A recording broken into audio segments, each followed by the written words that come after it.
During my mother's funeral, my sister slapped me across the face in front of my father, in front of relatives, in front of the pastor, because she had just learned I was the only one our mother left an inheritance to. It wasn't a quiet, secret thing. The sound echoed in the church hall like someone had dropped a stack of hymn books. Before I get into the story, I need to say this. If you've ever seen unfairness in your own family and felt powerless to speak up, I hope my story gives you the voice I didn't have for years. Because this isn't just about a will or money. It's about decades of being invisible, until the one day you're not. My name is Emily, I'm 35, and I've never told anyone this story outside a few close friends. Not because I was ashamed, though I used to be, but because when you live your whole life as the quiet one, people stop expecting you to have anything worth saying. Have you ever grown up in a family where one child is the sun, and everyone else is expected to orbit around them? That was my life. My sister Rachel was 4 years older. Beautiful in a way people noticed instantly bright blonde hair, green eyes that seemed to flash when she laughed. She was the star. I was the other one. Our mother adored Rachel in a way that made it impossible to compete, not that I ever tried.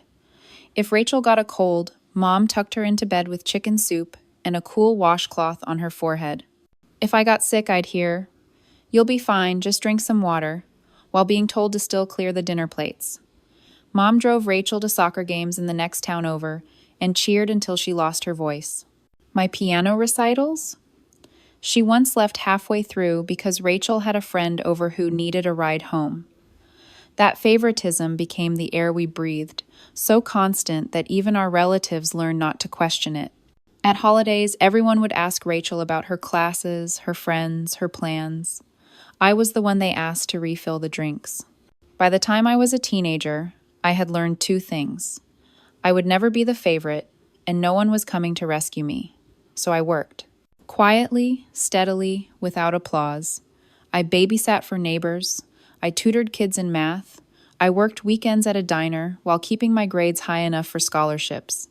Rachel, meanwhile, drifted. She started college, quit after a semester because she needed to find herself, then spent years bouncing between part-time jobs and boyfriends who never stayed. Mom always had an excuse ready. "She's just figuring things out. You've always been the independent one." When Mom got sick cancer, the kind that steals months from you before you realize it, guess who she called first when she needed someone to drive her to chemo? Not Rachel. She called me. I rearranged my work schedule, sometimes leaving the office early, sometimes spending nights on the couch in her living room when the nausea was bad. Rachel would stop by with flowers once in a while, post a photo on social media, and then disappear again. Mom never said a word about it. I never expected anything in return. That's important to understand. Caring for Mom felt like the right thing to do, no matter how she'd treated me growing up. But I'd be lying if I said it didn't sting, especially the nights Rachel didn't answer her phone, and I sat alone at the foot of Mom's bed listening to her breathe through the pain. The morning of the funeral, the air was sharp and cold, the kind that bites your skin and turns your breath into smoke. I wore a plain black dress, the same one I'd worn to my grandmother's service years ago, with a wool coat that smelled faintly of lavender from the sachet I kept in my closet. The church was already half full when I arrived. Faces I half recognized from my childhood. Neighbors who used to bring over pies. Women from Mom's book club. Old family friends who would squeeze my hand and say, "Your mother was so proud of you girls." Rachel swept in 15 minutes late, of course, in a black dress that looked like it had been chosen for a cocktail party rather than a funeral.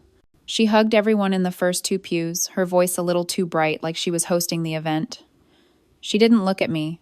The service was a blur of hymns and eulogies. I kept my eyes on the coffin, tracing the grain of the wood, thinking about the last time I saw Mom alive, her hand cold in mine, her eyes barely open. Rachel had been too upset to come that day. After the pastor's final prayer, people began filing toward the reception room. That's when the attorney appeared. He was a tall man in his 60s, with wire rim glasses and a leather folder under his arm. He asked Rachel and me to step into a side office, along with Dad. The room was small, with a single window letting in pale winter light. The attorney opened the folder, cleared his throat, and began reading Mom's will. There wasn't much our childhood home, a modest savings account, some personal effects, but every item, every dollar, was left to me. For a moment, no one spoke. I could hear the faint hum of the heating vent, the muffled voices from the reception. Then Rachel laughed, a sharp, humorless sound. "You've got to be kidding me," she said, looking from the attorney to Dad to me. "All of it? To her?" Dad shifted uncomfortably, but said nothing. Rachel's cheeks flushed red. She stepped forward so quickly, the chair legs scraped against the floor, and before I could move, her palm cracked across my face. The sting spread like fire under my skin, and I tasted copper at the edge of my lip. "You think you deserve this?" she hissed. "You've been waiting for her to die so you could cash in." My ears rang, partly from the slap, partly from the shock. I looked at her, not up, not down, just straight at her, and for the first time in my life, I didn't feel small under her gaze. Dad's voice broke the silence, low but firm. "Rachel, stop." She ignored him, jabbing a finger toward me. "She's always been jealous. Mom knew it. That's why she left it to me," I said quietly, my voice steady. Rachel's mouth opened, ready to spit more venom, but something in my tone must have registered, because she froze. The attorney cleared his throat again, shifting in his seat. "Your mother was very clear in her intentions. She expressed her gratitude to Emily for everything." His eyes flicked toward me, then back to the paper. This was her choice. Rachel's lips pressed into a thin line. She turned on her heel and stormed out, the door slamming hard enough to rattle the frame. I stood there, the heat still blooming across my cheek, feeling every pair of eyes in the room on me. But inside, something else had shifted. Not pride, not victory, just the quiet realization that for once, my story had been heard, even if it took the voice of the dead to tell it. And that was only the beginning. After Rachel slammed that door at the funeral, my mind didn't stay in that small side office. It traveled backward, as if someone had pressed rewind on the whole story of my life. Because the truth is, that slap wasn't born in that moment, it was planted years ago, watered by every time Mom's hand rested on Rachel's shoulder instead of mine, every time my needs were pushed to the back of the line. When we were little, the pattern was already there. Rachel got the bigger bedroom, even though I was the one who studied late and needed the desk space. "She's older, she needs her privacy," Mom said, like it was a law of nature. At Christmas, Rachel's gifts were wrapped in shiny paper and stacked higher than the couch arm. Mine were practical socks, school supplies, things I needed but never asked for. I learned not to look at the piles. By the time I was 8, I understood the unspoken rule. If Rachel wanted something, she got it. If I wanted something, I had to earn it. I remember one summer when Rachel decided she wanted a brand new bike, the kind with pastel paint and streamers on the handlebars.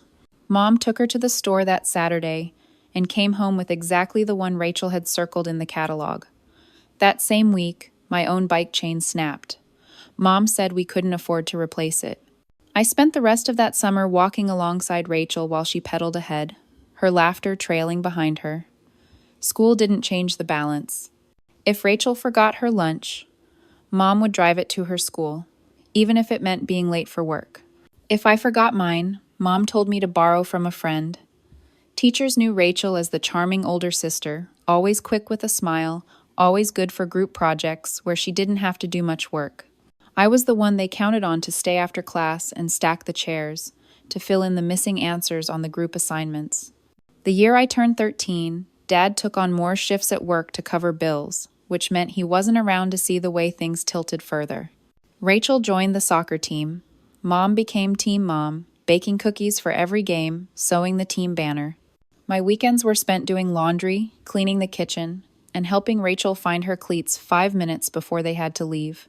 When I finally asked Mom if I could try out for the school play, she told me she didn't think I had time for something so unnecessary. It wasn't just favoritism. It was a quiet, constant message that Rachel was worth more attention, more investment, more belief. And the thing is, when you're a kid, you don't argue with that message. You just swallow it, let it become part of you. I found ways to be useful, because useful was the only way to matter. I got a job at 15 busing tables at a diner 2 towns over. I saved every tip in a glass jar on my desk, counting the coins late at night. I paid for my own yearbook, my own prom dress from the clearance rack. Rachel, meanwhile, had her dresses custom altered. The bills slipped quietly onto Dad's credit card. When Rachel quit college, Mom didn't scold her. She moved Rachel back into the bigger bedroom, told her to take her time figuring things out. I was in my sophomore year at a state university by then, juggling a full class load and a part-time job at the library. My calls home were short. Mom's voice was always distracted, her sentences looping back to Rachel, her new job, her latest boyfriend, her big plans. Then came Mom's diagnosis. That was the one thing Rachel and I learned about at the same time. I drove over the next morning, bringing groceries and a binder I'd made with pockets for medical forms, insurance information, and appointment schedules. Rachel brought a scented candle. For the next 2 years, I was there. At the hospital before dawn, driving Mom home after long chemo sessions, sitting with her when she couldn't keep food down. I kept a spare set of scrubs in my car because sometimes she'd call me on my way to work, her voice thin and tired, and I'd turn around without thinking. Rachel's visits were short and always planned. If Mom had a bad day, Rachel couldn't handle seeing her like that. I never said any of this to Mom. Maybe I was afraid it would sound like I was keeping score. But I know she noticed. I'd catch her looking at me sometimes, her eyes softer than they used to be, like she was seeing me clearly for the first time. One night, about 6 months before she passed, she asked me to sit beside her on the couch. The television was on low, the light from the lamp pooling around us. She took my hand, her skin cool against mine. "Emily," she said, "you've done more for me than I ever deserved." I didn't know what to say. I just held her hand tighter. That moment stuck with me because it was so unlike her to admit anything that hinted at regret. And now, standing in that church office, hearing the attorney read her will, I realized it wasn't just a moment.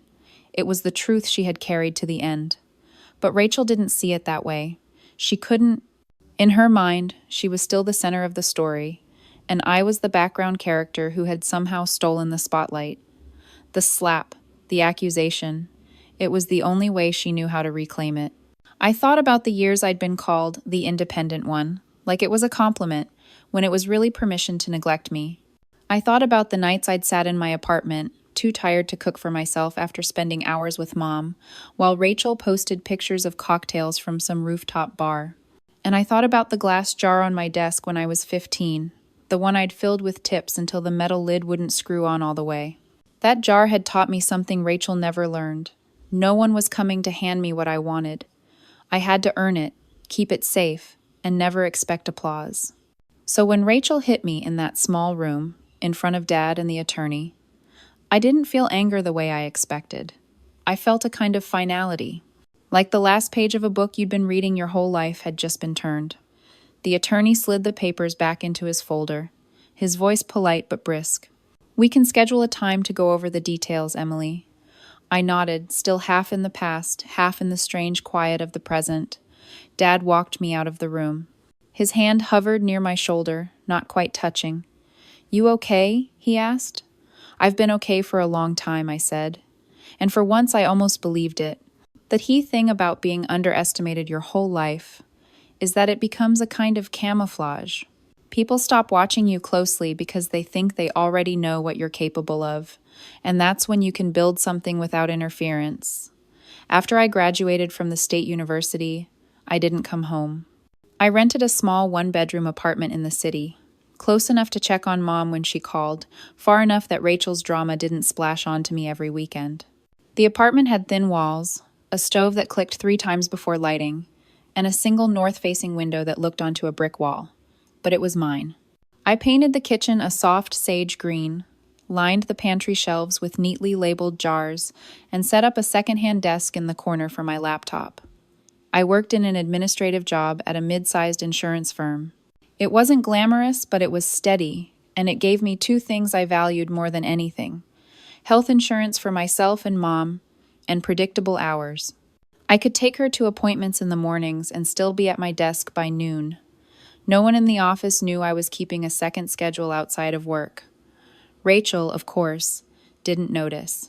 She would call now and then, but usually only when she needed something help covering a bill, a ride when her car broke down, advice on how to talk to a landlord. She never asked how I was doing, and I stopped expecting her to. Instead, I focused on small steps forward. I opened a savings account and set up an automatic transfer every payday, even if it was just $50. I learned how to cook simple meals in bulk so I could freeze them and avoid takeout. I started jogging in the early mornings. The city still quiet, except for the hum of delivery trucks and the occasional dog walker. By my late 20s, I'd moved into a better apartment, this one with a balcony that got morning sun. I bought a used car, nothing flashy but reliable, and paid it off in 2 years. On weekends, I'd visit thrift stores and estate sales, hunting for vintage furniture I could refinish. It wasn't about the money, it was about making something worn out useful again. Mom knew bits and pieces of this life. She'd come over sometimes for lunch, sitting on the balcony with a blanket around her shoulders, sipping tea. She'd comment on the plants I kept alive or the way the place felt peaceful. I think she liked that it wasn't chaotic, that it didn't depend on anyone else to keep it running. Rachel never visited. When she asked about my apartment, it was always in passing, her tone suggesting she imagined it as some cramped, dim space I barely kept together. I didn't correct her. Let her think that. The less she knew, the better. When Mom's illness deepened, I started working remotely a few days a week. I'd set up my laptop at her dining table while she rested in the next room, answering emails between refilling her water and adjusting her pillows. Rachel's visits were still occasional, though they always came with an audience.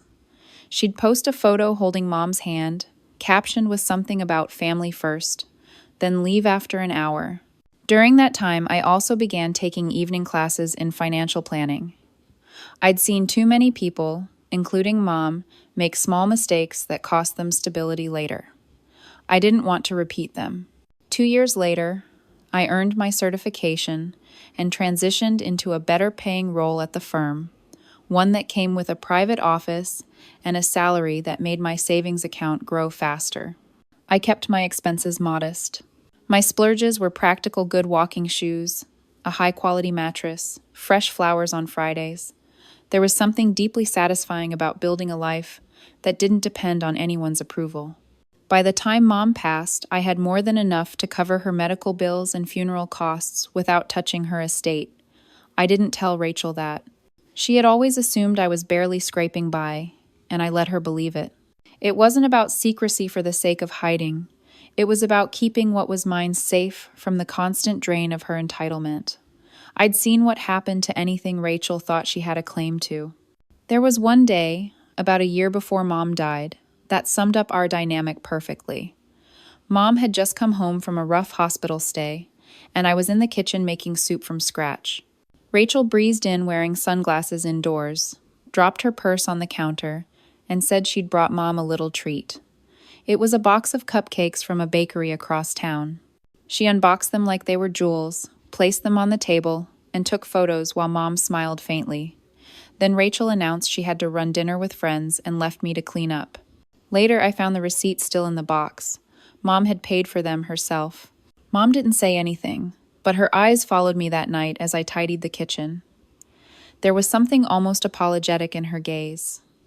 I think that was the moment she made up her mind about the will. In the months after her passing and the scene at the funeral, I replayed those years often, not out of bitterness, but as a reminder. Every early morning jog, every night class, every quiet evening spent sanding an old table or cooking enough soup for the week, those had been my foundation. While Rachel chased attention, I'd been building something she couldn't see and therefore couldn't touch. The inheritance didn't make me who I was. It just confirmed what I'd always known in the background.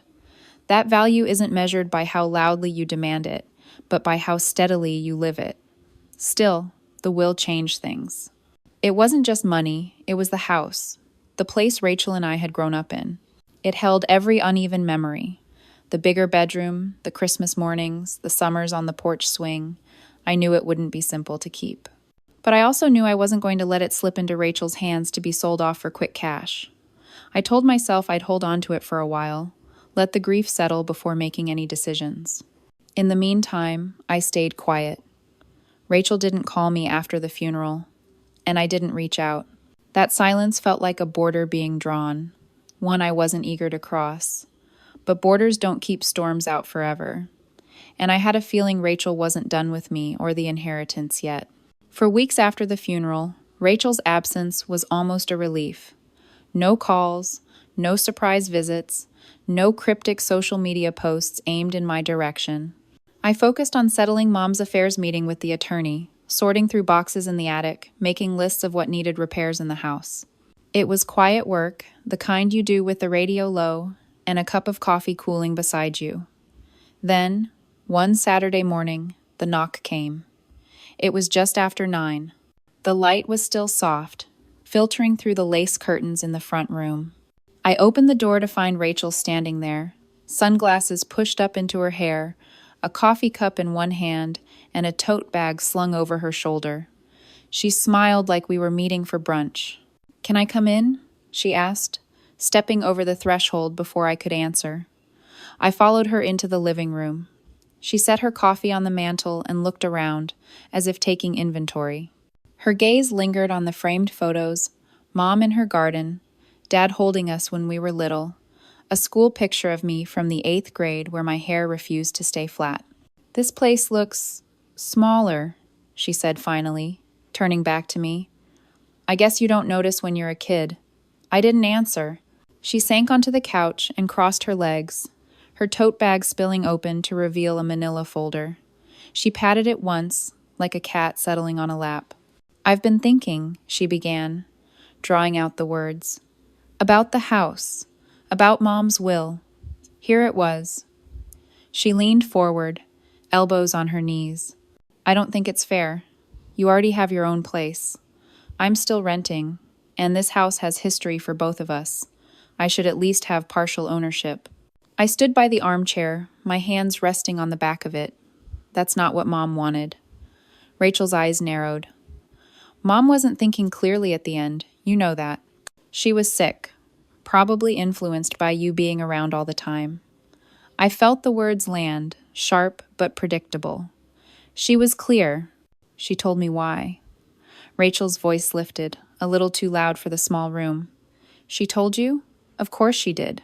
You were always angling for her approval, and you finally got it along with everything else." She pulled the folder from her bag and slid it onto the coffee table. "I talked to a lawyer. There are ways to challenge a will, especially if there's reason to believe undue influence was involved." My pulse quickened, but not from fear. From the sheer audacity. "You want to drag this into court?" "If that's what it takes," she said, sitting back. "Or, we could settle it between us. You sign over half the house to me, and I'll drop it. We can sell later and split the money." There it was, her real goal. Quick cash. I pictured the house gutted, the garden paved over, the porch swing dumped in a landfill.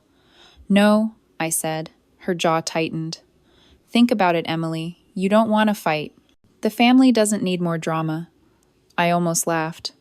"The family?" I asked. "You mean Dad, who's barely speaking to you after the scene at the funeral? Or the cousins you only call when you need something?" Her cheeks flushed, and for a moment I saw the crack in her confidence. But she recovered quickly, standing and slinging the tote over her shoulder. "Fine. If you want to be stubborn, we'll do it the hard way." She walked to the door, then paused with her hand on the knob. "You think you've won because Mom handed you a piece of paper. But I've always been the one people love. That matters more than money." I didn't answer. The door closed behind her with a soft click, and I stood there in the quiet, feeling the weight of her threat settle into the room. The next week, the calls started. Not from Rachel, she had people for that. A cousin I hadn't spoken to in years left a voicemail about keeping the peace. An aunt emailed me a long, winding message about how possessions are temporary and relationships are forever. I didn't respond to any of them. Instead, I went back to the attorney. We reviewed the will again, every clause airtight. Mom had been thorough. There was nothing Rachel could do without fabricating something entirely, and even then she'd have no proof. Still, the tension built. I ran into Rachel at the grocery store one afternoon, both of us reaching for the same carton of milk. She smiled for the people around us, her voice sugary as she asked how I'd been. I could feel the eyes of strangers on us, like we were actors in a play neither of us wanted to perform. It all came to a head 2 weeks later at a family barbecue Dad had agreed to host. It was supposed to be a low-key afternoon, just burgers, potato salad, and a chance for relatives to catch up. But Rachel saw an audience. Halfway through the meal, she tapped her glass with a fork and stood. "I just want to say something," she began, her tone carrying across the yard. "I've been thinking a lot about family and fairness, about how sometimes the people who deserve things don't get them, and others take advantage of situations they didn't earn." Every head turned toward me. I set down my plate and met her gaze. "If you have something to say, Rachel, say it to me, not to them." She tilted her head, smiling like she'd caught me in a trap. "Fine. You don't deserve the house, Emily. You manipulated Mom into giving it to you. Everyone should know that." A ripple of murmurs passed through the crowd. Dad stood, but I raised a hand to stop him. "You weren't there," I said, my voice even. "You weren't there for the appointments, the hospital stays, the nights she couldn't sleep. You didn't pay the bills or clean the house or make sure she ate. You came for photos and left before the dishes were dry." Rachel's smile faltered. I took a step forward, the grass soft under my shoes. "Mom made her choice because she saw who was here when it mattered. That's not manipulation, that's reality." The silence that followed was heavier than the summer air. Rachel looked around, as if expecting someone to jump to her defense. No one did. She grabbed her purse and left without another word. The sound of her car starting carried across the yard, then faded down the street. I sat back down, my appetite gone, but my hands steady. The storm had broken, and though I knew it might return, I also knew she'd left without winning. 2 days after the barbecue, I thought the air might finally be clearing. The house was quiet again. My phone silent, except for the usual work emails and grocery reminders. But peace with Rachel never lasted long. It was late afternoon when the pounding on the front door started, not a polite knock, but the kind that makes you think something's on fire. I opened it to find Rachel standing there, not with sunglasses or a practiced smile this time, but with a glare so sharp it could cut glass. "We're talking," she said, brushing past me before I could reply. She went straight to the living room and stood in the center, as if she wanted to claim the space just by occupying it. Her voice was already climbing. "Do you have any idea how humiliating that was? You dressing me down in front of the whole family?" I closed the door slowly, leaning against it. "Rachel, you made a scene," I responded. "That's all." Her laugh was short and bitter. "You think you're clever, don't you? Acting all calm, making me look like the unreasonable one." She stepped closer, lowering her voice. "You're not better than me, Emily. You've just been playing this long game, waiting for Mom to die so you could take everything." The words were venom, but I'd heard them before at the funeral, in whispers from her friends, between the lines of every message she'd sent me since. This time, I didn't flinch. "You keep saying I took something from you," I said, "but you can't take what was never yours." Her hands curled into fists. "That house is half mine, no matter what the will says." "It's not," I said evenly. "Mom made a decision. It's done."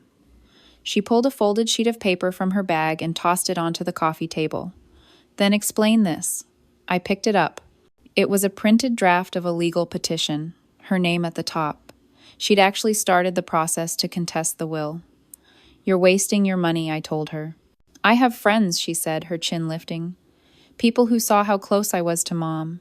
People who know you've always been jealous. And I have facts," I said. "Every appointment I drove her to, every bill I paid, every night I stayed here while you were out. You really want all that on record? You want witnesses?" Her mouth tightened. I stepped closer, not to intimidate, but to make sure she couldn't mistake the steadiness in my voice. "Rachel, you've been telling yourself the same story for years, that you're the favorite, the one everyone loves. And maybe that was true once. But love isn't a trophy you keep, no matter how you act. You lost Mom's trust a long time ago, and you never noticed, because you were too busy being adored by strangers." Her eyes flickered, the first crack in her anger. "I didn't take this from you," I went on. "You gave it away, one missed phone call, one skipped visit at a time." For a long moment, she just stood there, breathing hard. I thought maybe she'd shout again, maybe throw something, but instead she turned and walked to the window. She stared out at the front yard, the maple tree casting long shadows across the grass. "You think you've won?" she said finally, her voice quieter. "This isn't about winning," I said. "It's about letting go, something you've never learned how to do." She turned back to me, and for the first time, there was something like exhaustion in her face. "So that's it? You get the house, the money, and I get nothing?" "You get your life," I said. "What you do with it is up to you." She looked like she might argue, but instead she grabbed her bag and headed for the door. At the threshold, she paused. "You always were stubborn," she said. "And you always underestimated me," I replied. The door shut behind her, and I stood there for a long time, listening to the sound of her car pulling away. The house felt different, not just quieter, but lighter, like some heavy curtain had been pulled back. That night, I walked through each room, touching the walls, the door frames, the furniture that had been here for decades. The bigger bedroom Rachel once claimed as hers was still painted the pale yellow Mom had chosen, the sunlight pooling across the carpet. In the kitchen, the table was set for one, but I left it that way. I knew this wasn't the last I'd hear from her.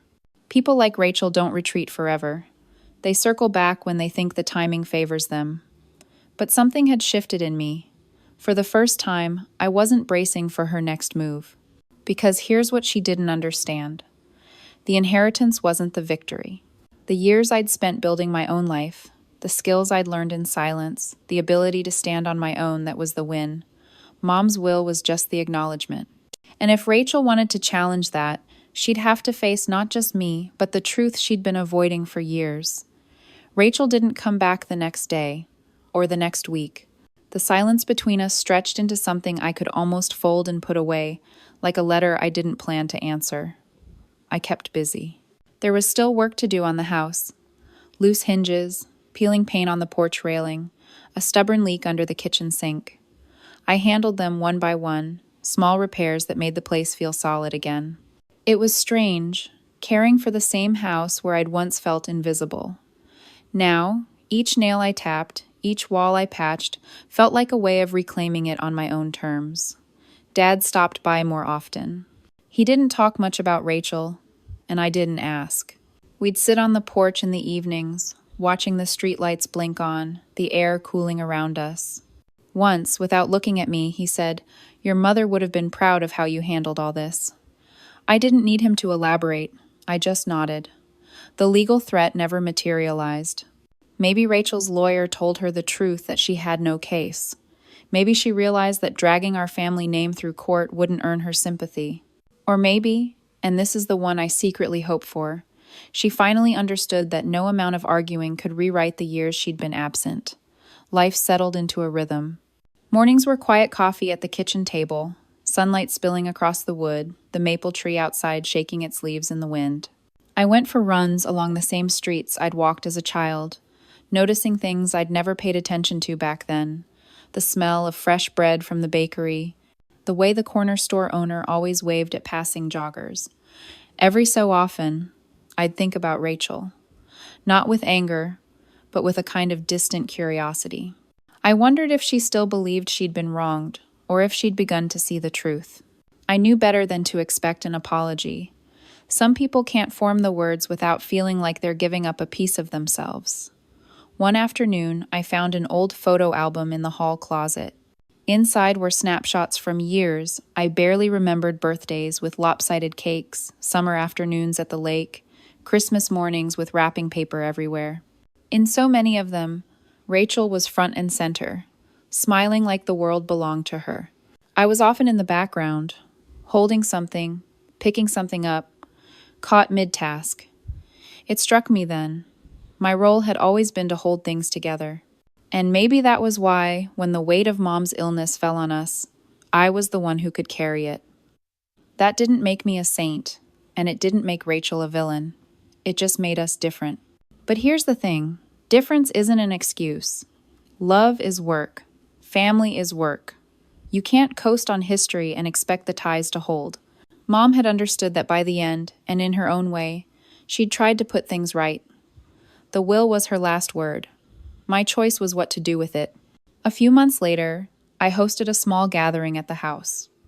Not a holiday, not an official event, just a dinner for the handful of relatives and friends who had shown up for Mom and for me without being asked. I cooked, set the table with her old china, and lit candles in the center. There was laughter, soft music, the smell of roasted chicken and fresh bread. When everyone left, I stood in the doorway for a while, the night air brushing past me. The house behind me was warm, full of echoes that didn't hurt anymore. I thought about how far I'd come from that girl who stood in the shadow of her sister, waiting for someone to notice her. I no longer needed the notice. The story had shifted, not because Rachel had changed, but because I had stopped playing the part I was assigned. If Rachel ever returns, and I think someday she will, I'll answer the door. I won't expect her to be different, but I also won't let her pull me back into the old script. Some endings aren't dramatic. They're just a choice you make every day to keep walking forward. And that's the real lesson I've carried from all of this. You can't control who sees your worth. You can only keep living in a way that makes it undeniable, even if the only person who sees it is you. For years, I thought survival meant keeping the peace, staying quiet, letting things slide. But sometimes survival means claiming what's yours. Not because you fought for it in the loudest way, but because you were there when it mattered, doing the work no one else wanted to do. If you've been in that place, standing in someone's shadow, wondering if you'll ever step into your own light, trust me, you can. The moment you stop needing their recognition is the moment you start writing your own story. That's what this house is to me now. Not a prize, not proof, but a reminder that what you build quietly can outlast any noise. And if my story resonates with you, if you've ever been the quiet one, the overlooked one, the one holding everything together, I hope you'll keep listening. Because stories like these matter. They remind us that even the smallest shifts in how we see ourselves can change everything. You can find more of them on Emily Family Tales. It's where I've shared not just this chapter of my life, but others' moments that hurt, moments that healed, moments that might just help someone else feel less alone. If you want to hear them, you know where to find me.